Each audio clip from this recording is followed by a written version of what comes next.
তোমরা সবাই আশা করি প্রত্যেকে অনেক অনেক ভালো আছো। আজকে আমরা চলে এসেছি নতুন আরেকটি ইনফরমেটিভ ভিডিও নিয়ে।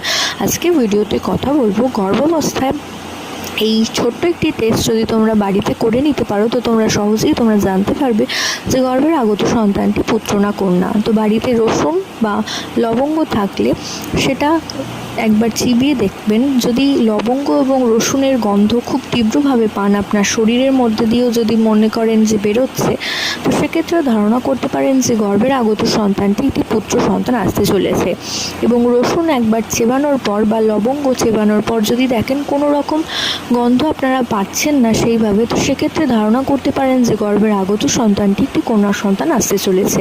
তো এটা কোনো রকম জেন্ডার প্রেডিকশনের ভিডিও না, এটা শুধুমাত্র কৌতূহলবশত বানানো ভিডিও এবং ওল্ড ওয়াইফ টেলস থেকে নেওয়া একটি তথ্য মাত্র।